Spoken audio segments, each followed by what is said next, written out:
In today's episode of my podcast story, we have Valerie Morris, a dynamic brand positioning strategist and book marketing expert.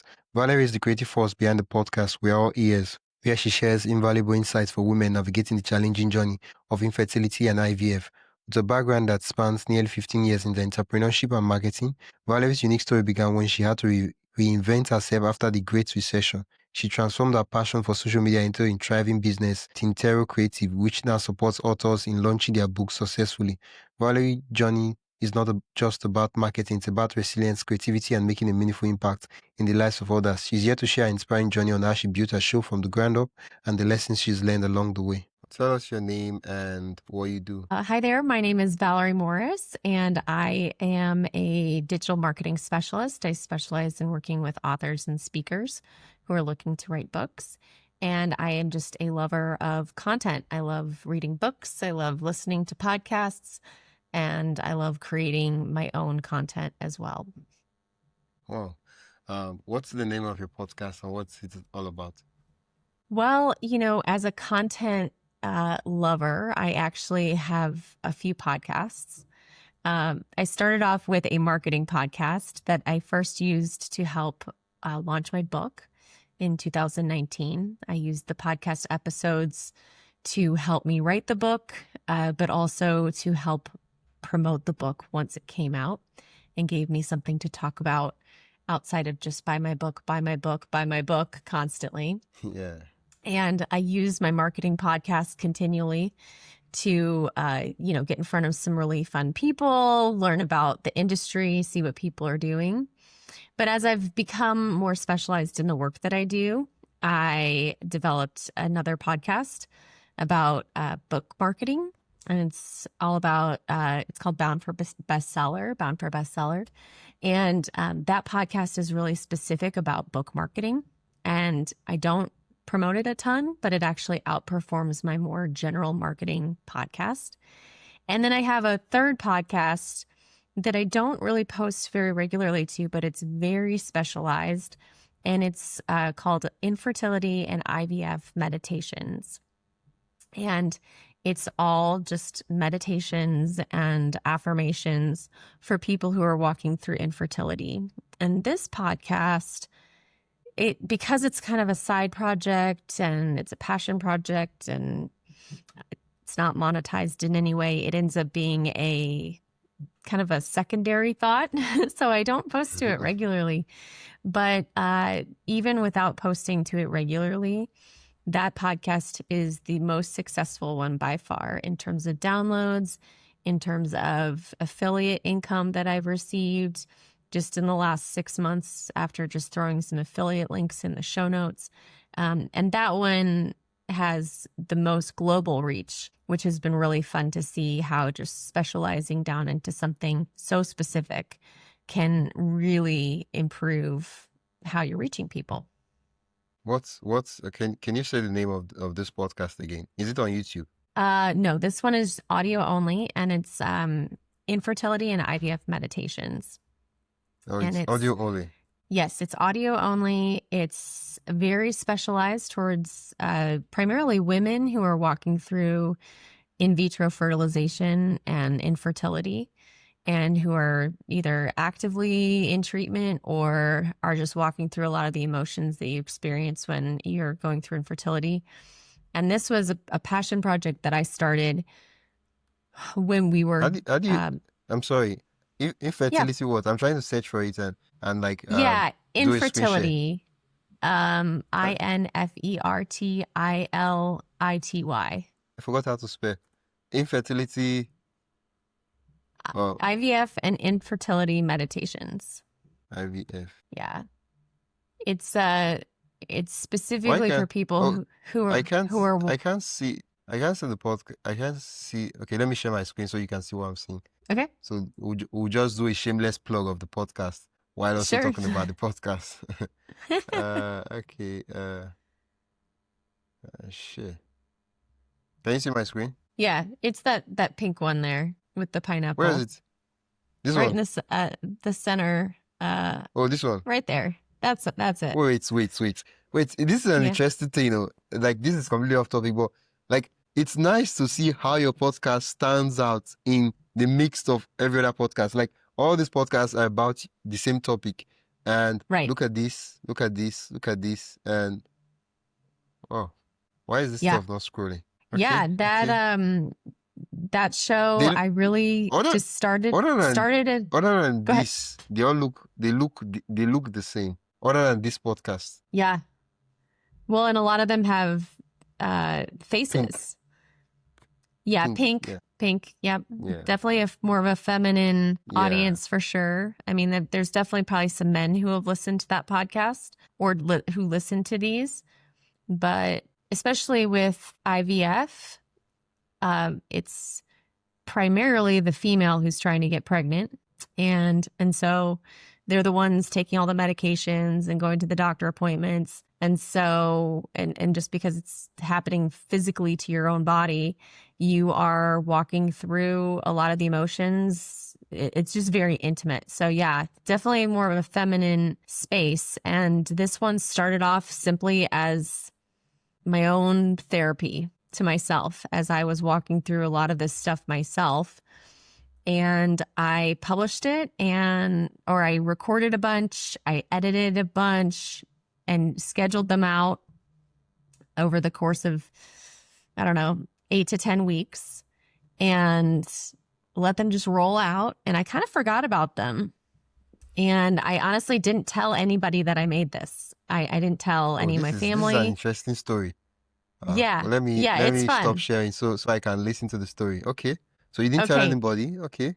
I didn't tell anybody. I didn't even tell my husband that I made these because it felt very personal and it almost felt easier to share it with anonymous people all over the globe than the people who knew me and knew if the treatment didn't work out and we were disappointed. Like that would have been really hard for me, right? So I didn't tell anybody. And I didn't tell anyone that I had made this. And I kind of forgot about it. And I came back a couple months later and just on a whim, like I was talking to some people and I remembered, oh yeah, I made those podcast episodes. Like, let me just go look and see how my downloads are. And because I hadn't told anybody, I was really surprised when I looked at my downloads just after a couple of months and I'd hit over 5,000 downloads. Ooh, with these 8 to 10 episodes. Yeah. Wow. That's brilliant. With no promotion. Yeah. So then I decided, well, the marketer in me, because I've got this, almost 18 years in digital marketing. I thought, well, let's see if I can I tweak a few things and focus on consistency, keywords, some of those things, and do a little bit, like see what I can do just organically. And so I recorded another batch of episodes and released another batch over the course of 8 to 10 weeks or so again. I mean, I just sat and recorded a bunch all in kind of 1 or 2 nights and then did the same thing. I batched all of the work, batched all of the coordination and just scheduled it in my podcast player app to just roll out once a week. And again, the spike of traffic just went exponential up.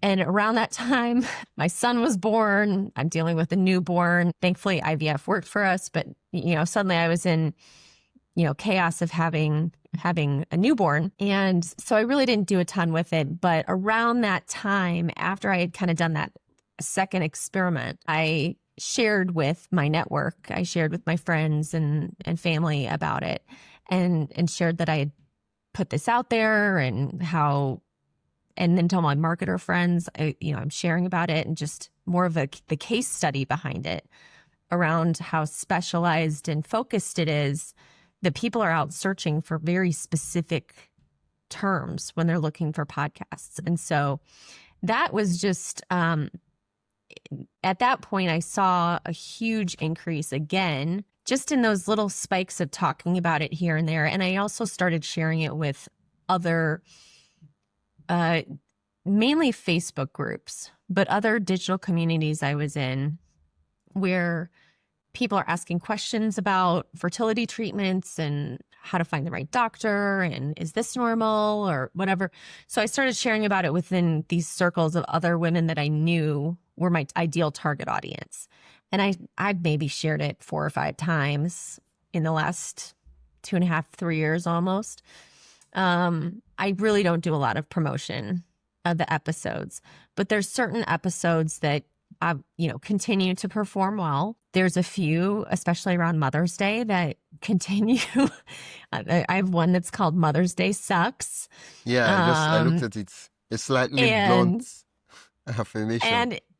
And it's one of those things where, if you've been walking through, the fact that you can't have kids, Mother's Day can be a really hard holiday. Honestly, any holiday can be really hard, but Mother's Day can be especially hard. And so there's certain things that I just knew that were triggers for me that could be potential opportunities to serve other people.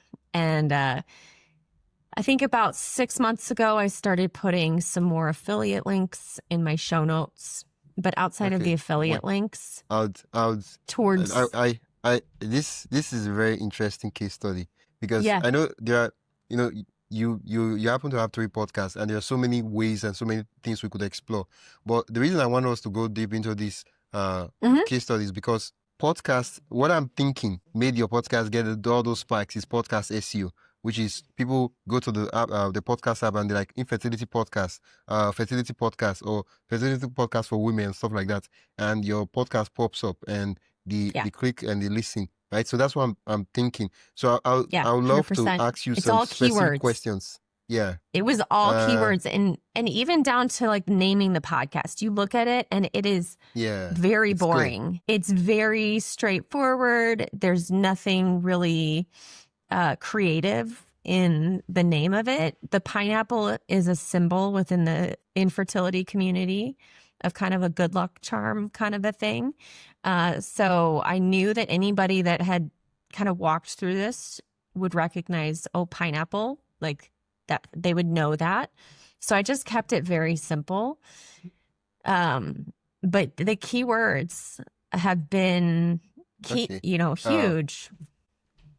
Before I start asking that question, where's the download at right now currently? What's that? So where's the download of the podcast currently at the last time you Got checked? it. Let me pull it up while we're talking here.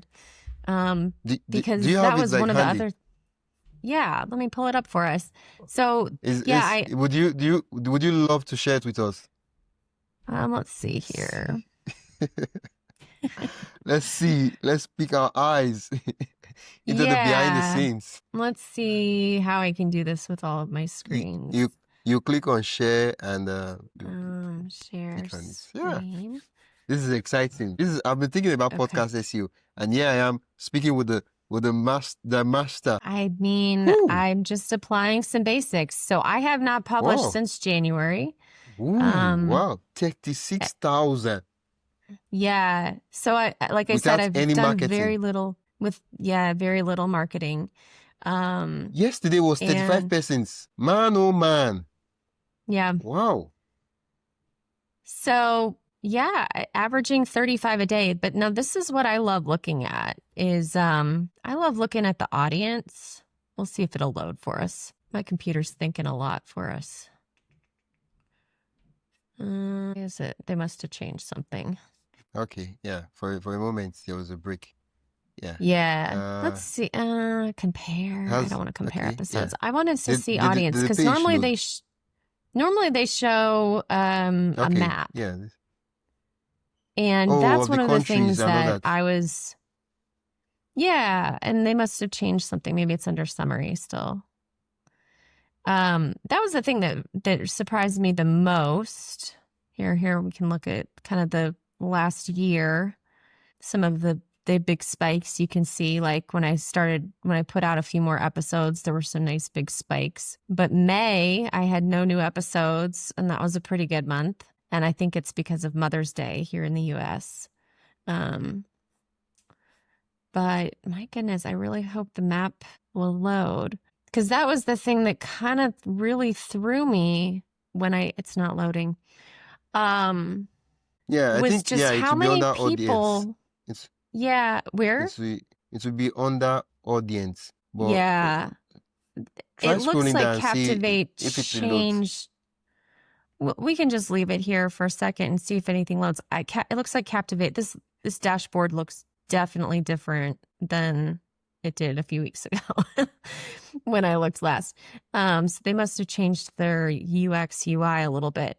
But when I first released, the first batch of episodes, I was shocked when I looked at those like initial 5,000 and realized it doesn't look like it's going to, maybe it's under engagement.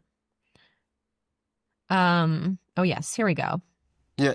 I think, this is it. Here we go. Here we got to the countries. So, obviously United States, US, primarily US, English speaking countries tend to be kind of the top, right? But, let me just see if I can change the time range to all time, if it'll load for us. I was just shocked at how many different, here we go. Lifetime stats of my podcast has been listened to and downloaded in 121 countries. Wow. So that was one of the things that struck me so much when I started looking at the stats of those initial 5,000 people. At that time, it was like 40 something countries or something like that. And I was still blown away with the fact that that it was reaching that many people. But that it just showed me that there's a need. There's not a lot out there that's speaking towards mental health when you're walking through tough circumstances. I had started looking for my own, meditation podcast to listen to, and it was all just generic to women or generic to adults on generic topics. And I just really wanted to, dive deeper into some of the emotions and thought process that I was working through. And so I just started kind of talking to myself with the microphone on, and speaking to what my own needs were. So, but you can see here, like, what are people like? Spotify has been my top app Platform. with Apple platforms or Apple Podcasts being next.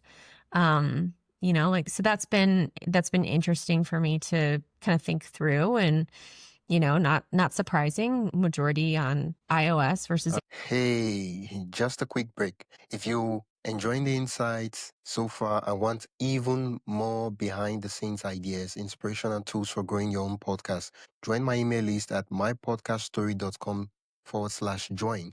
That is mypodcaststory.com/join. You get access to helpful resources, exclusive updates, and the kind of stuff I only share with my email subscribers. Whether you're starting out or already podcasting, there's something valuable waiting for you. Head over to mypodcaststory.com/join and subscribe. Now, back to the episode. Android, more on mobile versus desktop. But the countries, and then just like the overall look of things and downloads was really kind of a fun. It was a fun thing to walk through and see. I like for us to look at the top episodes and then see probably, since you're a marketer, so it will be easy for you to analyze the peculiarities about those top episodes that made them really do well. Yeah. So let's see. We'll go to the episodes, I believe, and then I will sort them and adjust the time range. Let me just move some of these windows around. So right now, my most recent episode in January is currently sitting at the top one, which tells me that like people are searching for the podcast, landing on it. And because I haven't posted since January, like they're defaulting right to your most recent episodes. So I guess like the lesson there is like, if I'm going to take a pause, make sure that the last few episodes of my batch of episodes are decent. I think for myself, I'd love to get more consistent with this one, just knowing that there's a need. But also it's one of those things where I've got toddlers now. I work full time. Like there's only so many hours in the day. And the nice thing about this subject matter as well is that it's evergreen. So, somebody, whether I record this in January 2025 or I've recorded it 2 years prior, the concept of finding moments of kindness in your day, that's relevant to anyone, regardless of what's going on in the world, regardless of where they're at in their journey. So that's kind of nice. Now, obviously, Mother's Day is one that, that's obviously seasonal. However, when it comes to Mother's Day and you're out searching for stuff, like it's something that could easily come up, in the search terms. I like the fact, and I noticed one thing, that all your titles have IVF and infertility meditation in it. So that's, and that like, was intentional. Oh. That was intentional for the keyword basics. Obviously I didn't go too crazy. And if you look at, oh gosh, like if I went and looked at the show notes of these, we can look at those in a second if you'd like, but okay. The show notes are not very long. I love for us to look at it. Yeah. Okay. So if we go to episodes, you will see that my show notes are very short.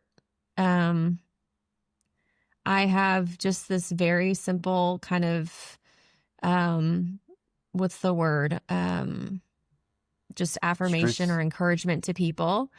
I, try to make it feel personal. I've got my Instagram handle, and then this favorite resources piece, which this is a pre-populated thing that Captivate allows me to do and easily insert the same content at the bottom.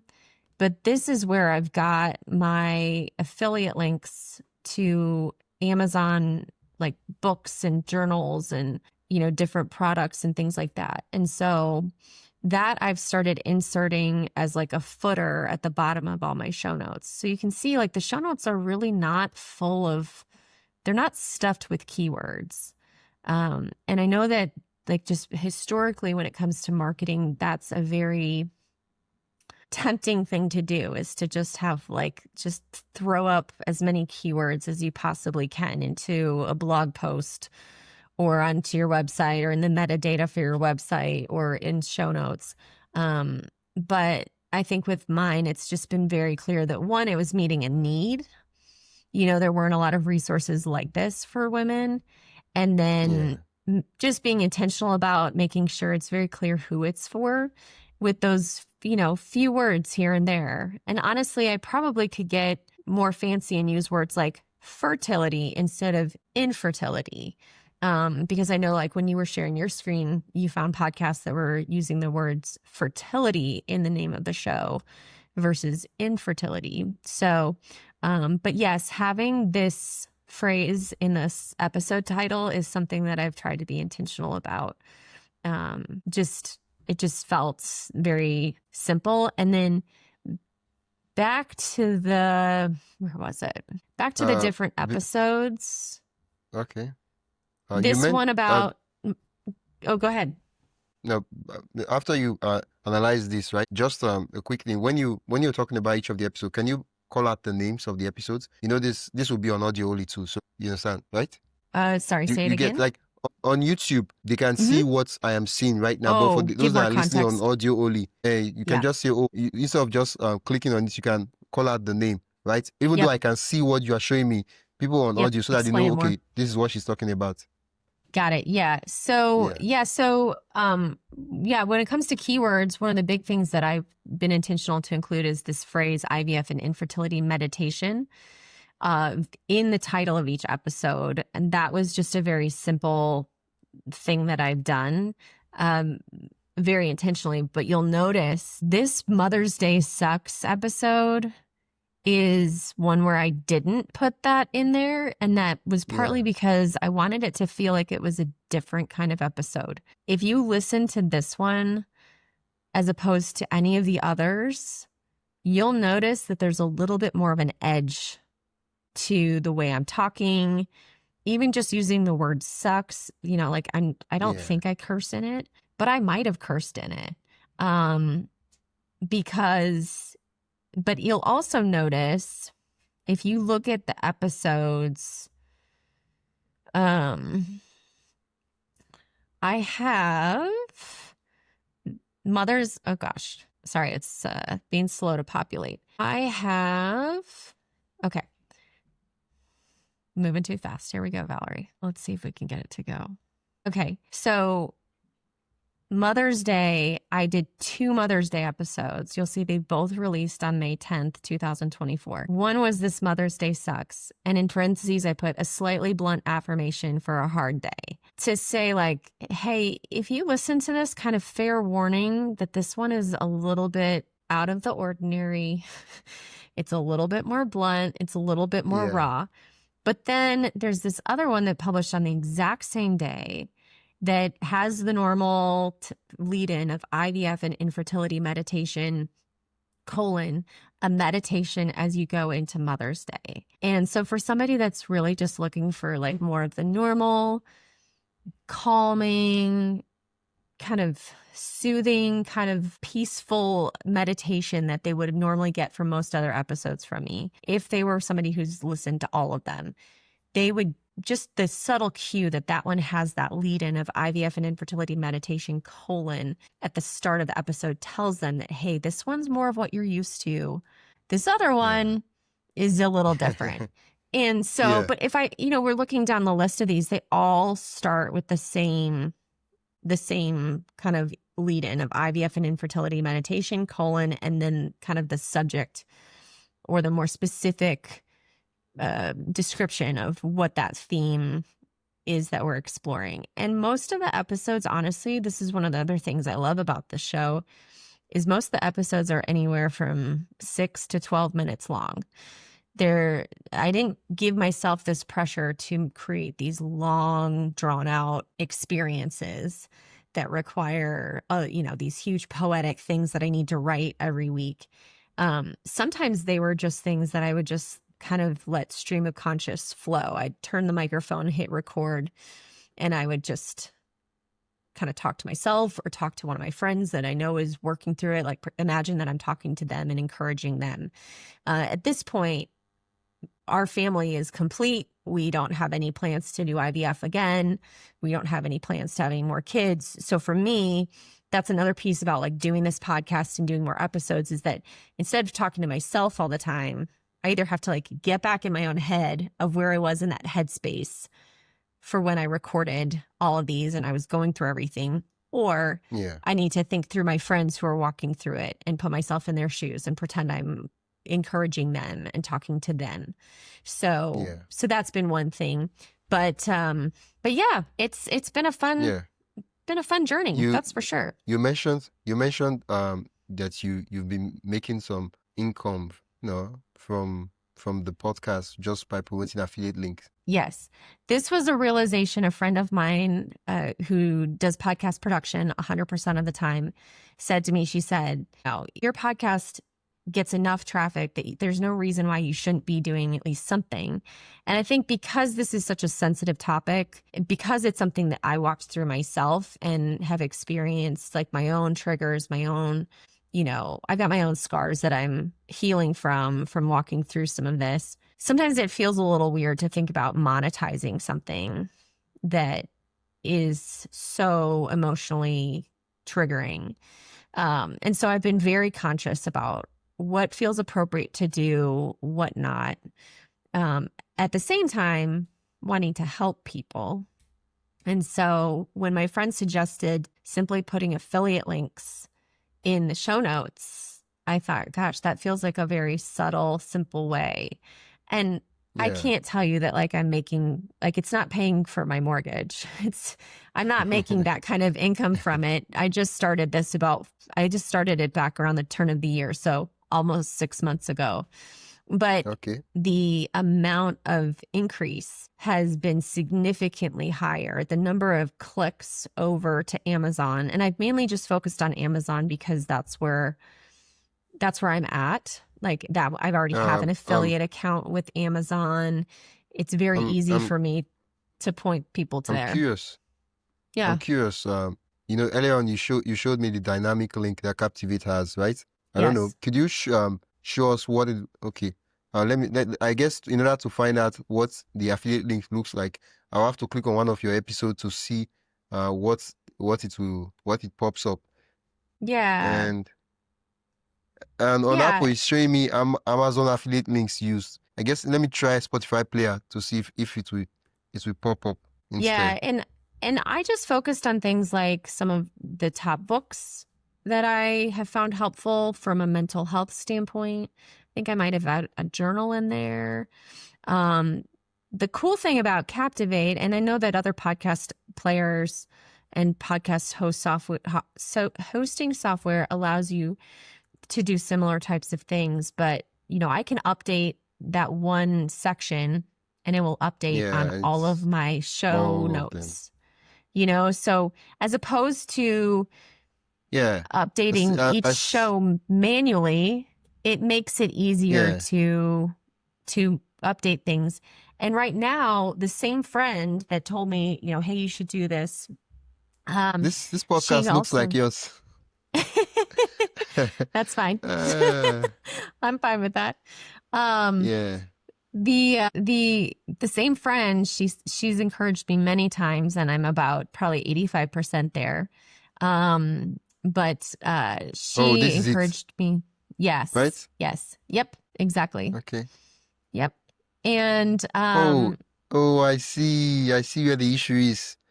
On Apple, on the website. I don't know, maybe I don't have an iPhone, but maybe on the web browser, maybe on the app, there will be hyperlinks, but I don't know if they are the links clickable on Apple iPhone podcast app. That's what I'm saying.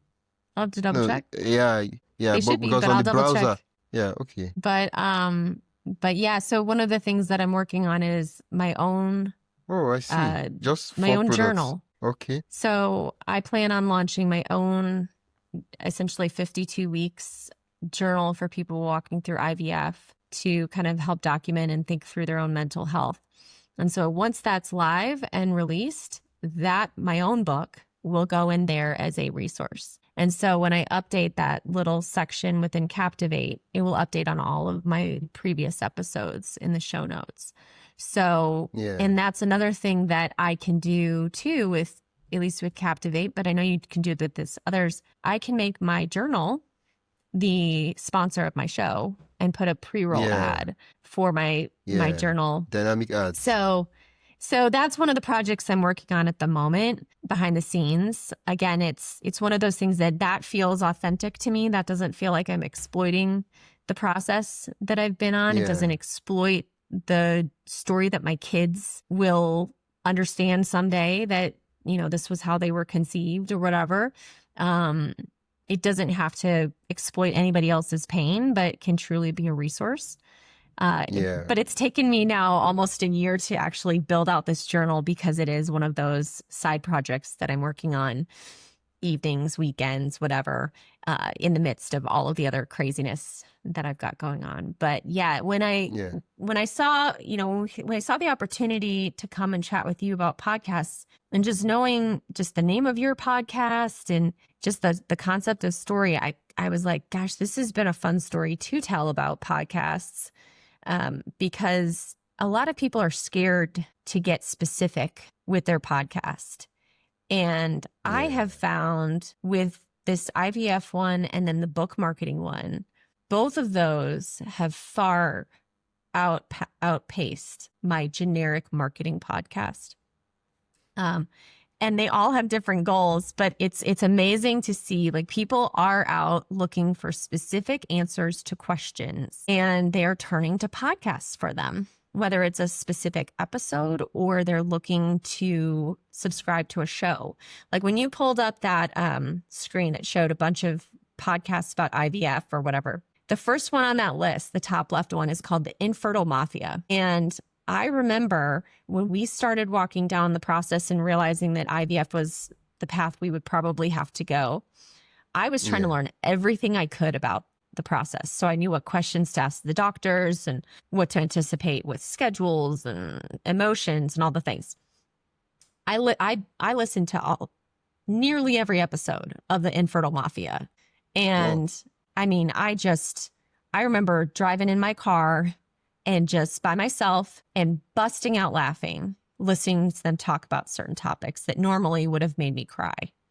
And so I was that person that was out searching for very specific talking points. And so it makes sense to me, and obviously experiencing all of this, to see that creating a podcast that's so specific is doing the same things. Yeah, yeah. One of the things I noticed is that the podcast, right? You know, it takes on or whatever you happen to have gone through. Let's say if you're doing something else, right? You use the podcast to tell that story. And in this case, it was infertility. The podcast was it was something you wanted to help the world, but it was also something therapeutic for you. It was to help you to by just sharing it and getting it off your chest, and then but putting it out there for others to listen to. Yeah, I mean, there's a very good chance that I might have never told any of my friends and family that I made this podcast, because I could have put those first 8 to 10 episodes out, and if they only got a few downloads here and there, it wouldn't have been anything really to get excited about, right? But to your point, I didn't need it to help anybody else out. It had helped me to record those when I was feeling very stressed and nervous and just feeling a lot of anxiety, just to be able to make them, to create something. But then later to find out that, hey, I'm not alone. There's a lot of other people who are resonating with a similar type of resource. That has been a very life-giving thing for me. And I wish I had more time and capacity to get in the headspace to record more episodes, to do more of that. And, you know, as I'm sitting here talking about this, like, I'm sitting here thinking, gosh, like, sometimes that just feels like an excuse. But some weeks, if you've got little kids, you know that some weeks it's really not a reality. So, but and I think be someone out there who, like, you know, your podcast is it's one of those podcasts that solves a very painful problem. I won't really say solve, but it comforts people, right? And helps people to, you know, encouragement and hope. And so it's not just, of course, every podcast changes the world, helps people, but this one is way different, right? It's actually helping people. And sometimes, like, you know, in a way, I know, you know, you have other things you need to do, but in a way, think of it this way, that, you know, what if someone made a podcast for you while you were going through that what you went through, right? Then you could also make an episode for someone out there and put it there, and they listen to it and they're like, wow, I'm so glad she made this episode. Wow. Instead of crying about issues they will have to cry about, and they look at it, and instead of crying, as you mentioned earlier, they're just laughing about it. And yeah, you could do that for someone. Yeah, no, it's been a great easy way to give back, you know? And I think one of the other things, I know I've mentioned Captivate a lot on here, and gosh, I feel like I should throw my affiliate link for Captivate in there. I know they should. Well, I technically have an affiliate link for them. But Captivate, if you're hearing this, I'm a big fan. Sponsor. One of the other things I loved about Captivate, and at least the plan that I'm on, I think because I'm a digital marketer, I invested in a level where essentially, and this might be standard across all of their plans, but they make it very easy to just create new shows. I am capped more based on the downloads of my show versus how many shows I have. And so when you asked me at the start, how many shows, you know, tell me about your podcast, it's like, well, I have a few podcasts, and it's very easy to create a new one. You know, when my husband said he wants a podcast, it was very easy for me just to add a new podcast in. And so for me, I could run this experiment and just say, yeah, I'm going to spin up this IVF meditation podcast, you know, in a few hours.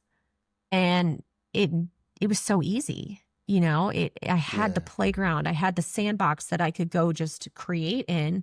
And then, you know, if obviously if it skyrockets and does more in downloads, I can increase my plan then. But for the time being, it's been a great way to explore new ideas. So if you have a business out there, or you have a passion out there, and you just want to play around with something that is very specific, go ahead and create a very specific podcast and explore, test it out. Yeah. Yeah. I don't know how comfortable you are with sharing specifics, but when I ask the question, if you're not comfortable with sharing specifics, just let me know and we can move on. Yeah. Earlier on, you mentioned with the affiliate marketing, and I saw that your podcast has gotten an all-time download of about 36,000 plays or listens. Just for people to get a sense of, the kind of podcast where you're not even pushing monetization, it's not, you're just like slapping affiliate link like an afterthought there. You're like, oh, let's just put it. These are some of the tools that I would recommend. Might as well just put an affiliate link too. What's the, in lifetime, what's the lifetime that this podcast has kind of end, or would I say end? Oh yeah, it generates. Like how much it's making? I mean, again, it's not making much, but it's making something. And I think that was the piece where my friend encouraging me and was like, if you're getting this kind of traffic, you might as well be at least making something off of it. So, I mean, I don't even know if I've made $1,000 off of it in the 6 months that I've been having affiliate links on there, but that's $1,000 more than what I was making prior. And I think when it comes to affiliate links, I'll say like I've gone through and looked at all of the software that I like to use, Captivate. I obviously shop on Amazon a lot. But another big one that I get a lot of affiliate income from is GoDaddy. From, whenever somebody renews their domain name or increases their website hosting or they're paying for their email marketing plan, I make a residual off of that for any of my clients that have been set up under my affiliate accounts. And so it's one of those things where I just encourage people to just think like it's tiny little dials that over time, all of that stuff does add up to become hundreds or thousands each month if you're really intentional about it. So the biggest advice I can give people is go think through the different software that you use on a regular basis and look into if they have ambassador or affiliate programs to see if it's something you can sign up for or apply for. Because if you're already out evangelizing, like today's episode, like Captivate has no idea that I was going to, I didn't even know I was going to talk so much about the hosting software that I use, right? But I've had such a great experience with them that it's a very natural conversation to have. It's a very natural thing to throw into the mix. Think about the softwares that you use and that you tell everyone about, and go research to find if they have affiliate links. Whether you have a podcast or you just have an email list, whether you have a website that gets a lot of traffic, social media that's, you got a TikTok profile that's doing well, like go see where you can insert affiliate links in ways that feel authentic and also in ways that are simple. You don't want to add more to your plate. Yeah. I like it's just there, you just put the links there, and I like that dynamic feature that Captivate has added. Like Captivate does have a lot of features, and I like that whatever plan you're on, you get access to all the features. You're only capped by the amount of downloads you get, which makes sense because if your show is getting a lot of downloads, you should be making a lot of money. Like it's basic. Like I don't know the industry, but it basically says that if you're getting 30,000 downloads per month, you should be making not sense, crazy amount of money, but you should be making at least minimum enough to keep the lights on. So it makes sense. Yeah. And I was on another platform initially when I first started my general marketing podcast called Market Wins. And I had to move everything over mainly because I was having, the user experience, it was hard to navigate, but it also was one of those things that their customer support was pretty non-existent and not very helpful. And I won't name who they are, but it was one of those things where, I just was like, I need to find something different. And you start asking around to your friends, and I had more than a few people say Captivate. So I was like, well, let's give it a try. And I've been happy with them ever since. So it's a great tool. And I mean, even things like calendar scheduling and website builders. Like, I mean, I have conversations regularly with people about software that's really working well for you. And, all of those things are opportunities for having affiliate links. So yeah, just tiny little dials, tiny little things. You just want us kind of the key takeaway of the podcast SEO. What I've seen so far is there was a demand in the industry, right? The thing about demand and supply is that if there is demand, it doesn't really matter how much what you have in supply, people will take it, right? But if there's no demand, if there's so much supply, it doesn't matter how good it is, nobody's going to look at it, right? And it's the same thing with a podcast. Do SEO, and they optimize it. They're ranking episodes, making episodes that people don't even want or care about in the first place. The episodes are good, but people are not like actively searching or looking for those kind of episodes, and so they don't search for it. And so you're like, oh boy, I did all the stuff.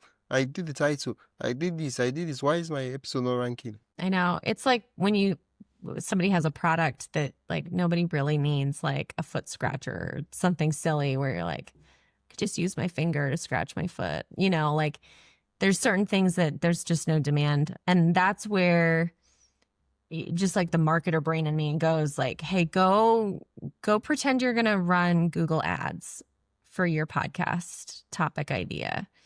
And go take a look at like the SEO on just a web search engine to see like, is this really competitive? Like, are people out asking questions around this subject to see just in general, like what are people out searching for? And if there isn't a lot of volume for it, it's probably going to translate over to the podcast space that people aren't really excited about that topic.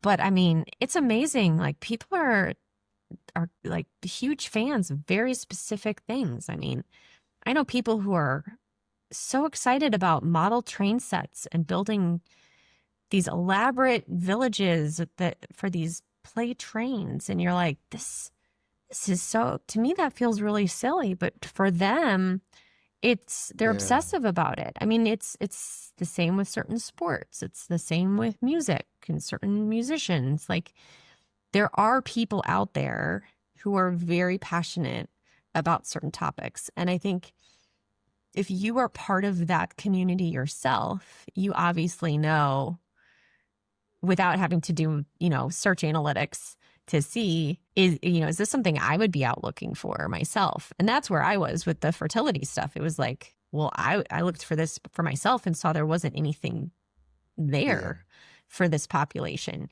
And so I saw it as an opportunity just to serve myself and anyone in my shoes. But, it could just be as easy to create a meditation show for women going through menopause or women going through cancer, or like you could name any sort of life event and kind of create shows specific to specific audiences like that. And when someone comes across that, they're like, oh, yes, that was made for me. Like, that's a perfect fit. That makes perfect sense. So as opposed to a generic type of thing. Thank you so much. I'm curious, right? I was like, let it go. But the curiosity in me is like, ask her. This is one of the opportunities that we'll get to like shape. That part where you shared the screen and did the analytics, I might clip that part and have it as a separate video on like, oh, what in the analytics? Because a lot of people, the thing with podcasting is that there's no way to see the analytics. So you really don't know what is happening or what is going on. And it's just there. You try to say, what am I doing? And there are no tools, no playbooks, nothing.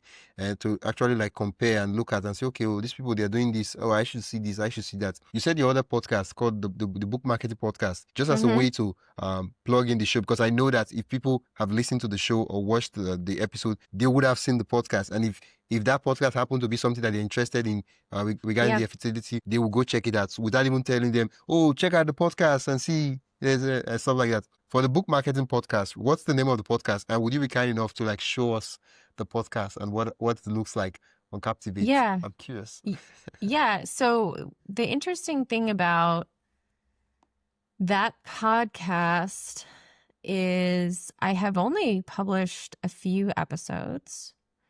And the stats are not very impressive. I'm just pulling them. Let me see. And this is actually an interesting comparison here because, so this is, I don't even know. I had 4 yesterday, none today. This podcast has. How old is it? 2 years old. Okay. Not even 2 years old. This show has 11 episodes. Not many episodes at all. Okay. I have not promoted this very much. The only time I've really promoted it, I've had 2 guests on. Most of these are solo episodes. But I'm just going to go to the overall analytics. Let's see. Episode overview. And we'll go to all time. So this one, the numbers are not very impressive. However, what has been impressive is that I have gotten prospective clients reaching out to me because they found me on the podcast. They searched for how to do book marketing and book launches, and then they reached out to me from these episodes. So to me, that's the bigger win than the number of downloads, the number of affiliate links, which I don't even have affiliate links on this show, and I should. As I'm talking to you here, I'm saying I should have affiliate links in all of my podcast episodes show notes, and they should be specific for the different topics. But because when I have prospects come in the door on the marketing side, I am actively asking them, how did you find me? Or I have specific forms that people fill out where I can tell, hey, they filled this out from the podcast, or they filled this out from my website. I know where they're coming from. That's to me the bigger win for this. And anytime I've had anything more generic, I haven't seen those kinds of results. Wow. So I think the lesson there is really around, what are you measuring as success? Like, what is success for you? On the book marketing side, that's how, I make money by helping people launch their book and put marketing strategy around their book and their author personal brand. That's one of the things I do on a day-to-day basis for people. And so for me, I do want it to be monetized in terms of clients and higher ticket quotes that I can put out. Affiliate income, to make $40-$50 here and there, increase that up over time would be great. But that's the bigger goal, is to be getting exposure with clients who really want me to come in and consult with them. With the IVF show, that one, I don't know if I want to speak on stages. I don't know that I'm not an IVF coach. I'm not even a licensed counselor. I'm not going to do counseling for people, So for me, the higher ticket service offering is just not there at the moment. And so for me, my wins are the downloads, the global reach, those are more of the wins. And to see the smaller, more passive income coming in from affiliate money is kind of fun. To me, that's a new win. But up until now, honestly, it's just knowing that it's getting out there.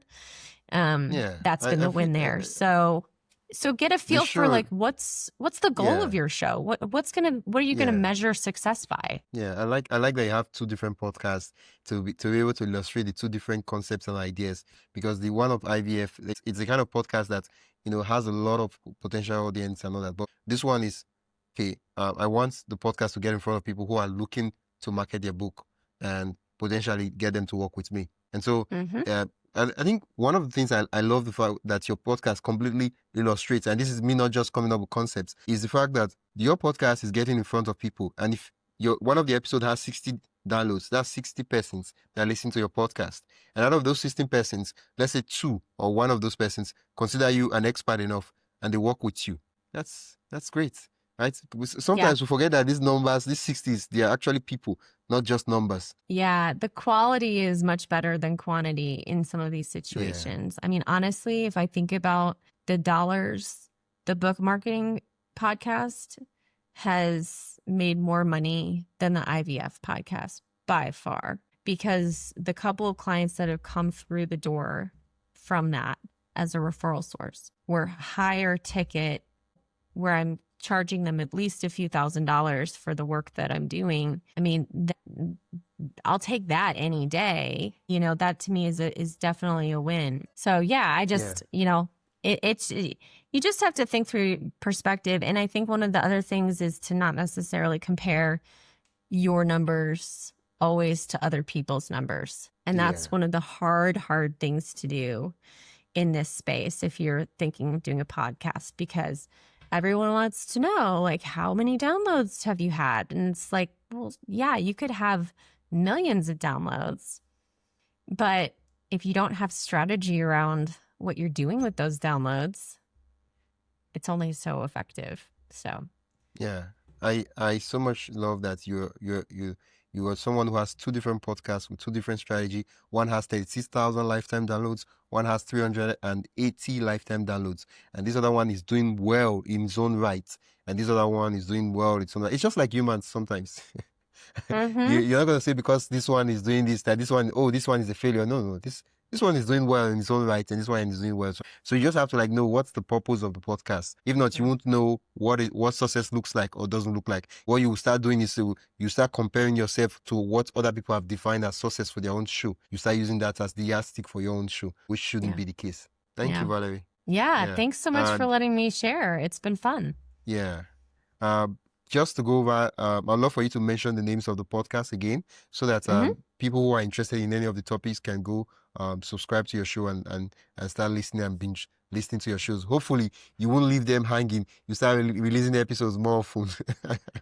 Yeah. Well, yeah, if you wanna listen to any of my shows, you can find them as seen and heard when we talked about the stats, but I'm on all the major podcast players. But I've got IVF and Infertility Meditations. I've got Bound for Bestseller, and then I also have Marketing Wins, which is more of the generic digital marketing tactics podcast. And I post sporadically on some and more regularly on others, but either way, I love creating content. I love consuming content. And if you've found me through this interview and show, I'd love to connect with you, and feel free to reach out. Yeah, thank you. Do you have a website? Yes, you can find me at tinterocreative.com. That's T as in Tom, INTERO creative.com. Okay, I'll add the links to the show notes and the description so you can then check them out. Thank you so much, Valerie. Yeah, thanks so much. That's it for today's episode of my podcast story. I am Wisdom Okonkwo, and I hope this conversation sparked new ideas and gave you a deeper look into the heart of podcasting. If you've loved this episode, consider supporting the show by buying me a coffee at buymeacoffee.com/wisdomhq. Every bit helps keep the stories going. And hey, don't forget to follow, rate, and share this podcast with another podcaster or creator who would find it helpful. Thanks again for listening, and I'll catch you in the next episode.